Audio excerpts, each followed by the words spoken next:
So I'm going to do the thought for the day. This is our last day before we take off. So and we got Christmas, and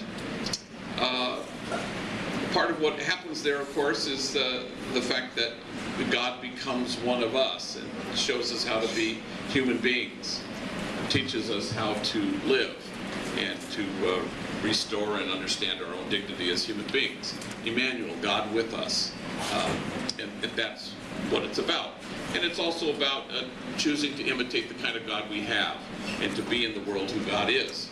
So some of you have heard this story before, because I often mention it in my stump speech. But so I was born and raised here in LA, two amazing parents and 5 sisters, 2 brothers. And we lived in a big old house on Norton Avenue.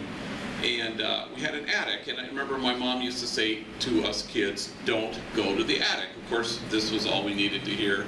We were selling tickets to the attic shortly thereafter, so come one, come all, the attic. So when she wasn't looking, we would scurry up there and explore it, because it was sort of a planky, precarious place, hence the prohibition.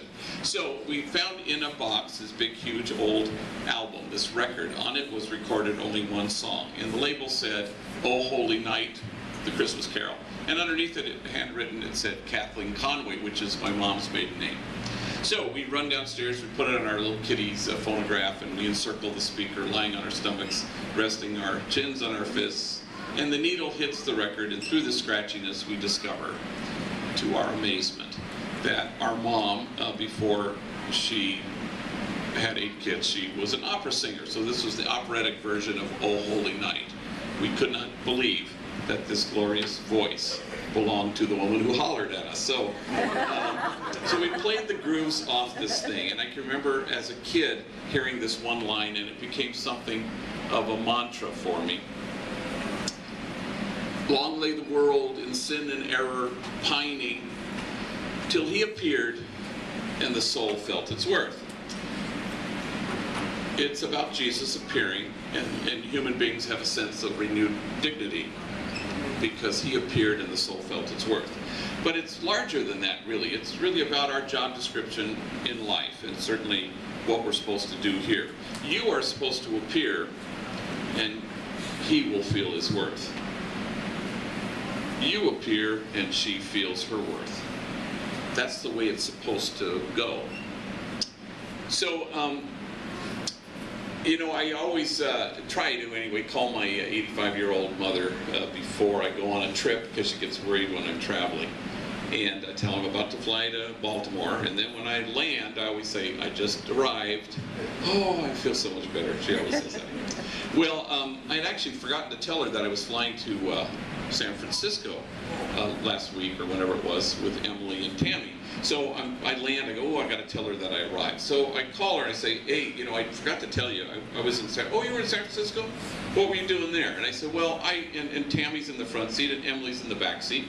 And I said, "Well, I went there with these 2 wonderful women, and we spoke to a whole bunch of judges." And she said, "Oh, how great." So I hung up, and Tammy's in the front seat, and she goes, "Huh." And I go, "What?" "No, you called us wonderful women." "So?" "I don't know. When you say it, I believe you." Now, we're going to be gone for 11 days. Walk up to somebody and say, "You matter to me." When you say it, trust me, they'll believe you. Tell somebody, "My life is richer because you are in it." They'll believe you.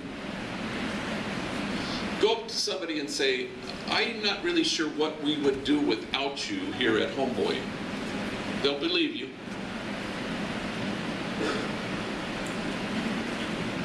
Tell somebody, "During this break, I will miss you."